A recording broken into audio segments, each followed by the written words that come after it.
Hello students, शिक्षा coaching classes के YouTube channel में मैं आपका स्वागत करती हूं। आइए स्टूडेंट्स, आज हम यूनिट 2 चैप्टर 3 धारा विद्युत के 3 अंक और 2 अंक के प्रश्नों को हल करते हैं। स्टूडेंट्स, आपके सामने क्वेश्चन बैंक का यूनिट 2 चैप्टर 3 धारा विद्युत, ठीक है। इसके बहुविकल्पी प्रश्न मैंने बता दी थी, फिर भी मैं एक बार जल्दी से रिवीजन कर देती हूँ। किसी चालक में विद्युत प्रवाह क्यों होता है? तो मुक्त इलेक्ट्रॉनों के प्रवाह के कारण, ऑप्शन नंबर 2, ठीक है। और दूसरा प्रश्न है, अतिचालक पदार्थ की चालकता कैसी होती है? तो अनंत होती है। तीसरा प्रश्न है, दो प्रतिरोधों के श्रेणी क्रम में जोड़ने पर प्रत्येक प्रतिरोध में समान होता है। तो श्रेणी क्रम में जोड़ने पर क्या समान होता है? विभवांतर। सॉरी श्रेणी क्रम में जोड़ने पर धारा। एक तार को खींचकर उसकी लंबाई 2 गुनी कर दी जाए तो उसका प्रतिरोध 4 गुना हो जाता है। ओमी प्रतिरोध तांबे का तार है, ठीक है। और ये क्या है? संधि डायोड, प्रकाश डायोड, ये ट्रांजिस्टर, ये अनोमीय प्रतिरोध है। विद्युत धारा का स्थायी मात्रक क्या होता है? Very very easy question, ampere. चलिए अब हम चलते हैं, रिक्त स्थान की पूर्ति कीजिए। ये क्वेश्चन आपको मैंने पहले बता चुकी हूँ। आज हम 2 नंबर के प्रश्नों की ओर चलते हैं, वरना वीडियो काफ़ी लंबा हो जाएगा फिर, ठीक है। 2 नंबर के प्रश्न में पहला प्रश्न है, ओम का नियम लिखिए, ठीक है। वेरी इजी क्वेश्चन, ओम का नियम। भाई सबसे पहले तो आप साइंस के बच्चे हो, किसी भी नियम को याद करने के पहले आप उसका कॉन्सेप्ट समझ लीजिए अच्छे से, ठीक है। ओम का नियम क्या है भाई? ओम कौन थे? एक भौतिक शास्त्री थे, ठीक है, सर जॉर्ज साइमन ओम, भौतिक शास्त्री।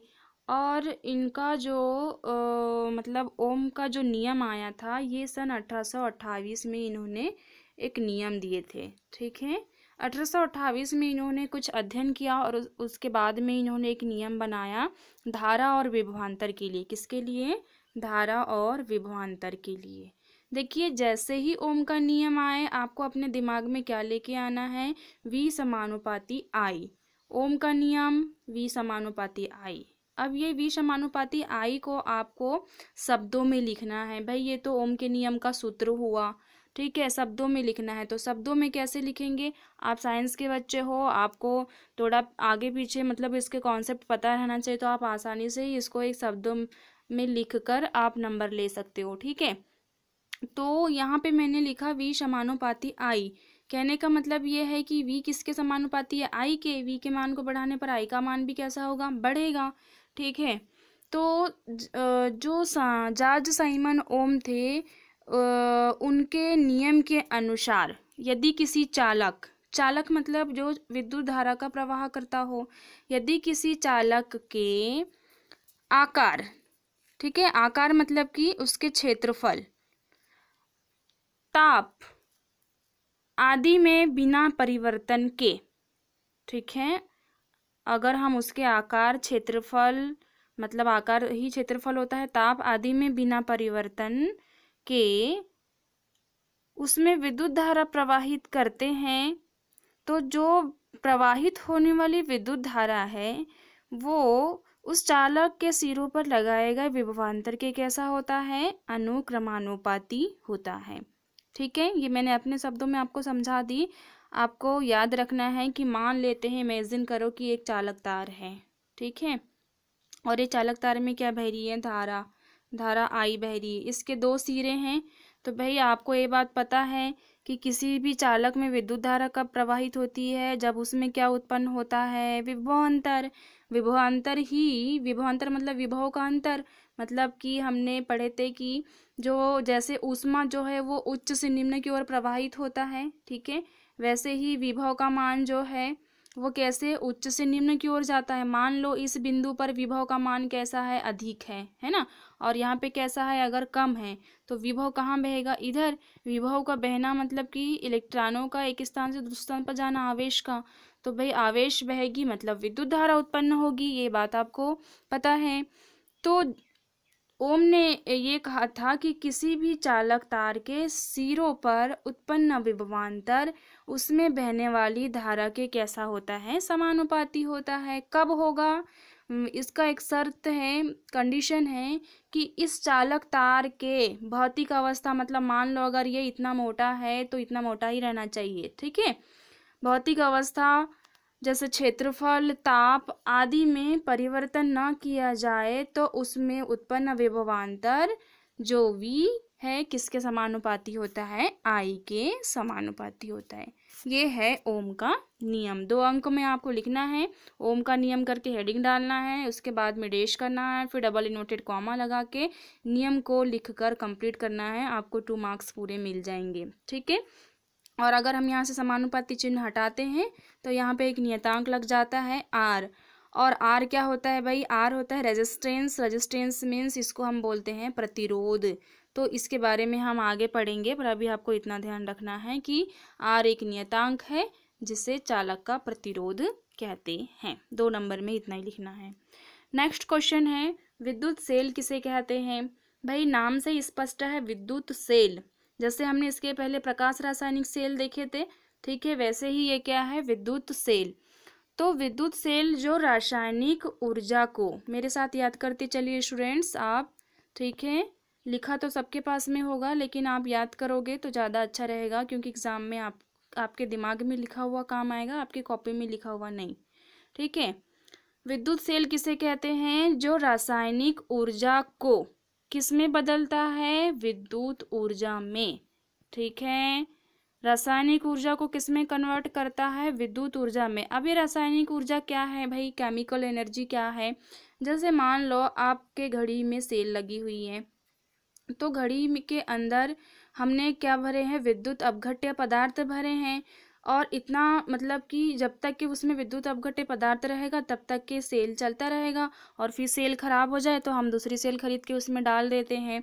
तो जो घड़ी के अंदर जो सेल लगाते हैं उसमें जो सेल के अंदर जो पदार्थ रहता है, ठीक है, विद्युत अपघट्य पदार्थ भरा जाता है, उसमें रासायनिक ऊर्जा बनती है। कौन सी ऊर्जा बनती है, रासायनिक ऊर्जा, ठीक है। उसमें कैथोड और एनोड लगा होता है, तो ये रासायनिक ऊर्जा किस में कन्वर्ट हो जाती है, विद्युत ऊर्जा में, ठीक है। तो विद्युत रासायनिक सेल की परिभाषा कैसे याद करोगे स्टूडेंट्स, मेरे साथ बोलिए, वह सेल जो रासायनिक ऊर्जा को विद्युत ऊर्जा में परिवर्तित कर देता है, विद्युत रासायनिक सेल कहलाता है। विद्युत रासायनिक सेल कितने प्रकार के होते हैं, तो ये होते हैं 2 प्रकार के, ठीक है। विद्युत रासायनिक सेल कितने प्रकार के होते हैं स्टूडेंट्स, 2 प्रकार के। कौन से, पहला प्रकार होता है प्राथमिक सेल, ठीक है। मुख्य रूप से 2 प्रकार के होते हैं, जिसमें पहला प्रकार होता है प्राथमिक सेल और जो दूसरा प्रकार होता है वो होता है द्वितीयक सेल। अब प्राथमिक और द्वितीयक में क्यों बांटा गया है इनको, इनके वर्क के आधार पर। प्राथमिक सेल मतलब जैसे शुष्क सेल बोलते हैं हम, तो शुष्क सेल कौन से सेल का उदाहरण होता है, प्राथमिक सेल। घड़ी में, टार्च में, ठीक है, और अन्य ऐसे उपकरण जिनमें हम सेल खराब हो जाते हैं, ये बोलकर दूसरे सेल लाकर उसमें डालते हैं हम, तो उन सभी को हम प्राथमिक सेल की कैटेगरी में रखते हैं, ठीक है। और द्वितीयक सेल में कौन आता है, तो द्वितीयक सेल में आते हैं जो इन्वर्टर वाली बैटरी होती है, जो मोबाइल की बैटरी होती है, ये द्वितीयक सेल में आते हैं। क्यों, क्योंकि हम इन्हें पुनः आवेशित कर सकते हैं, ठीक है, लेकिन प्राथमिक सेल को पुनः आवेशित कर सकते हैं क्या, नहीं। तो इस तरह से दोनों में अंतर भी बन जाएगा, पर आपको यहाँ पे अंतर नहीं लिखना है, आपको सिर्फ परिभाषा लिखना है और इसके प्रकार कितने होते हैं ये लिखना है। तो परिभाषा के 1 नंबर है और प्रकार के 1 नंबर, तो इस तरह से आपको 2 नंबर मिलेंगे। आप कोई भी गलती नहीं करोगे, आपको 2 में 2 नंबर मिल जाएंगे, बिल्कुल, ठीक है। चलो नेक्स्ट क्वेश्चन की ओर चलते हैं हम। ओमीय तथा अनोमीय प्रतिरोध क्या है। भाई देखिए, ओमीय प्रतिरोध किसे कहेंगे, जो ओम के नियम का पालन करेंगे। भाई ओम के नियम का पालन करने वाले प्रतिरोध, ओम का नियम क्या है, किसी चालक तार के सिरों पर उत्पन्न विभवांतर धारा के समानुपाती होता है, मतलब उसमें बहने वाली धारा के समानुपाती होता है। और कब होगा, जब हम उस चालक तार की भौतिक अवस्था में कोई भी परिवर्तन नहीं करेंगे, तब होगा। अब अनोमीय प्रतिरोध कौन होंगे, ठीक है, चालक तो होगा, लेकिन अगर हम चालक तार की भौतिक अवस्था में अगर हमने परिवर्तन कर दिए तो उसके प्रतिरोध में भी क्या हो जाएगा, मतलब उसमें बहने वाली धारा के मान में भी क्या हो जाएगा, परिवर्तन। ठीक है, चालक के प्रतिरोध में अगर परिवर्तन करेंगे तो उसमें बहने वाली धारा के मान में भी क्या हो जाएगा, परिवर्तन हो जाएगा। तो इस तरह के प्रतिरोध को हम अनोमीय प्रतिरोध कहते हैं। ठीक है, चलिए इनकी परिभाषा देखते हैं। ओमीय प्रतिरोध किसे कहते हैं? ठीक है, वे प्रतिरोध जिनकी भौतिक अवस्था में परिवर्तन करने पर या परिवर्तन करने पर उसमें बहने वाली धारा के मान में परिवर्तन नहीं होता है, तो उसको ओमीय प्रतिरोध कहते हैं। और अनोमीय प्रतिरोध किसे कहेंगे? वे प्रतिरोध जिनकी भौतिक अवस्था में परिवर्तन करने पर उनमें बहने वाली धारा के मान में परिवर्तन हो जाएगा, उसके सिरों के मध्य उत्पन्न विभवांतर में अंतर हो जाएगा, तो उसको हम अनोमीय प्रतिरोध कहते हैं। अब उदाहरण में किसको रखेंगे हम? ओमीय प्रतिरोध के, जैसे तांबे का तार है। ठीक है, तांबे का तार। तांबे का तार जनरली आपको पता है विद्युत धारा के लिए, इलेक्ट्रिसिटी के लिए इसका उपयोग करते हैं हम। तांबे के तार ज़्यादा होते हैं हमारे घरों में, जो इलेक्ट्रिसिटी के तार होते हैं उनमें। ठीक है, तो तांबे का तार, और इसे पारा आपने सुना ही है, पारा। ठीक है, जो धातु के साथ होते हुए भी ये अपवाद है, ये द्रव अवस्था में रहता है। तो ये जो है ओमीय प्रतिरोध के उदाहरण होते हैं। अनोमीय प्रतिरोध में कौन से उदाहरण आ जाते हैं? डायोड, अभी हमने इसके पहले देखे थे, ऑप्शन में था। ठीक है, जो डायोड होता है। डायोड क्या है, आपने यूनिट 9 में पढ़े हो, है ना, जो अर्धचालक से मिलकर बने होते हैं। तो ये डायोड, वाल्व, थर्मिस्टर, ट्रांजिस्टर, ये सभी के सभी क्या होते हैं? अनोमीय प्रतिरोध। क्यों? क्योंकि इनके ताप में परिवर्तन करने पर, थोड़ा सा भी परिवर्तन करते हैं तो इनके प्रतिरोध में बहुत ज़्यादा परिवर्तन हो जाता है। ठीक है, इसलिए ये अनोमीय प्रतिरोध कहलाते हैं। मतलब भौतिक अवस्था में मतलब ताप या क्षेत्रफल, इनमें थोड़ा भी परिवर्तन कर देते हैं तो इनका प्रतिरोध काफ़ी परिवर्तित हो जाता है, बहुत अधिक मात्रा में। तो ये अनोमीय प्रतिरोध कहलाते हैं। तो अगर एग्जाम्पल पूछे तो डायोड, वाल्व, थर्मिस्टर, ट्रांजिस्टर, ये सभी अनोमीय प्रतिरोध होते हैं। नेक्स्ट क्वेश्चन है, किसी सेल का विद्युत वाहक बल। ठीक है, किसी सेल का विद्युत वाहक बल नापने के लिए वोल्टमीटर की अपेक्षा विभवमापी श्रेष्ठ है, क्यों? देखिए स्टूडेंट्स, जो वोल्टमीटर और विभवमापी दोनों की मदद से हम विद्युत वाहक बल माप सकते हैं। ठीक है, विद्युत वाहक बल मतलब आपको पता ही है, EMF, इलेक्ट्रोमैग्नेटिक फोर्स। ये कहाँ होता है? सेल में होता है। ठीक है, विद्युत वाहक बल शब्द का उपयोग किसके लिए किया जाता है? सेल के लिए। और विभवांतर शब्द का उपयोग किसके लिए किया जाता है? किसी विद्युत परिपथ में उपस्थित चालक के लिए किया जाता है। ठीक है, तो जो विभवमापी है, जब ये विद्युत वाहक बल को मापता है तो इसमें कोई भी धारा बहती नहीं है। ठीक है, धारा नहीं बहने की वजह से जो विद्युत ऊर्जा है वो ऊष्मा ऊर्जा के रूप में क्षय नहीं होता है। लेकिन जो वोल्टमीटर है, जब हम इससे विद्युत वाहक बल EMF को मापते हैं तो मापते समय यंत्र के अंदर से कुछ धारा बह जाती है, तो जिससे मशीन यानी कि जो वोल्टमीटर है वो कैसा हो जाता है? गर्म हो जाता है। गर्म होना मतलब कि विद्युत ऊर्जा का किसमें क्षय होना? ऊष्मीय ऊर्जा के रूप में क्षय होना। तो क्या ये किसी भी सेल का विद्युत वाहक बल सही बताएगा, यथार्थ मान बताएगा क्या? बिल्कुल नहीं बताएगा। क्यों नहीं बताएगा भाई? क्योंकि विद्युत धारा का मान तो थोड़ा कम हो जाएगा, मतलब ऊष्मीय ऊर्जा के रूप में परिवर्तित हो जाएगा। इसीलिए वोल्टमीटर जो है वो यथार्थ EMF से थोड़ा कम EMF बताएगा, लेकिन विभवमापी में ऐसा नहीं होता है। ये तो हुई आपकी भाषा। अब बुक की भाषा में आपको लिखना है तो कैसे लिखेंगे भाई? देखिए, बुक की भाषा में आपको लिखना पड़ेगा कि विभवमापी शून्य विक्षेप की विधि पर आधारित होता है। कौन सी विधि पर आधारित होता है? शून्य विक्षेप। आपको याद है जब हमने प्रैक्टिकल किए थे तो उसमें जॉकी की मदद से हमने एक संतुलन बिंदु प्राप्त किए थे, है ना। विभव मापी वाले प्रैक्टिकल में जॉकी की मदद से हमने एक संतुलन बिंदु प्राप्त किए थे, और उस दौरान हमने देखे थे कि जो धारामापी था परिपथ में लगा हुआ, उसके मतलब उसके जो माप है, जो कोई भी विक्षेप नहीं हुआ था उसमें। मतलब विक्षेप कब होता धारामापी में, जब धारा बहती, उसमें धारा नहीं बह रही थी तो उसमें कोई विक्षेप नहीं हुआ था। और इस तरह से हम फिर उसके पैमाने का माप पढ़ लेते थे, और वही माप जो है उस परिपथ में लगे हुए सेल का ईएमएफ होता था। ठीक है, ये प्रैक्टिकल हमने किए थे। पर वोल्टमीटर क्या होता है, शून्य विक्षेप की विधि पर आधारित नहीं होता। ठीक है, तो अब देखिए मैं इसका उत्तर बताती हूँ आपको कैसे लिखना है। विभव मापी शून्य विक्षेप की विधि पर आधारित होता है। शून्य विक्षेप की स्थिति में संतुलन की स्थिति होती है, और इस स्थिति में विभव मापी परिपथ से कोई भी धारा नहीं लेता है, जिससे उस परिपथ में लगे हुए सेल का विद्युत वाहक बल उसके वास्तविक विद्युत वाहक बल के बराबर होता है। जबकि वोल्टमीटर परिपथ से कुछ धारा ले लेता है, जिससे विद्युत वाहक बल का मान वास्तविक विद्युत वाहक बल के मान से कम आता है। यही कारण है कि विभवमापी वोल्टमीटर से श्रेष्ठ होता है। देखिए, आप अपने शब्दों में लिख सकते हो इसको।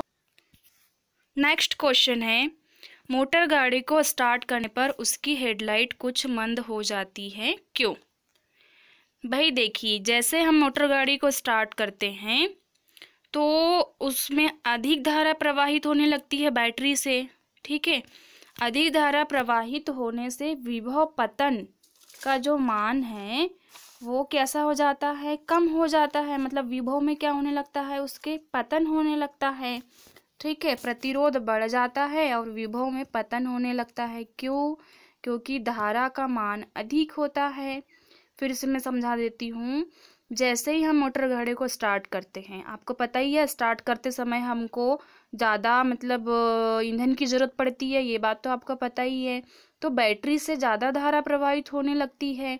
तो ज़्यादा धारा प्रवाहित होने से जो विभव पतन का मान है वो प्रतिरोध से कैसा होने लगता है, बढ़ने लगता है। तो थोड़ी देर के लिए, चंद सेकंड के लिए जो गाड़ी की हेडलाइट है वो कैसी हो जाती है, मंद हो जाती है। अब आप इसको समझोगे कैसे कैसे कम होता है। भाई देखिए, ओम का नियम तो आपने पढ़े ही हो। ओम का नियम क्या होता है, V समानुपाती I। जैसे यहाँ से समानुपाती चिन्ह हटाएंगे, यहाँ पे R लगता है। अगर हमको R का मान निकालना है तो R बराबर क्या हो जाएगा, V/I। अब यहाँ ध्यान दीजिए, अगर धारा का मान बढ़ता है तो विभव का मान कैसा होगा, कम होगा। स्पष्ट है ना। और जब हम मोटर गाड़ी कोई भी वाहन को चालू करते हैं तो बैटरी से धारा का मान बढ़ेगा, मतलब अधिक धारा लेगा वो चालू करने के लिए। तो जब धारा अधिक होगा तो विभव का मान कैसे होने लगेगा, कम होने लगेगा। ठीक है, तो विभव का मान कम होने के कारण जो सेल है वो कुछ देर के लिए कैसा हो जाता है, सॉरी स्टूडेंट्स,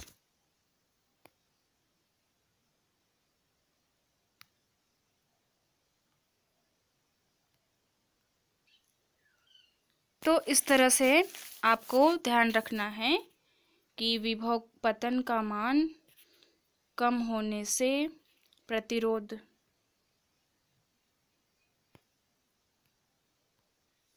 तो इस तरह से आप लिख सकते हो कि ओम के नियम से I का मान बढ़ने पर V के मान में कमी होने लगती है, जिससे हेडलाइट कुछ देर के लिए मंद प्रकाश देने लगता है।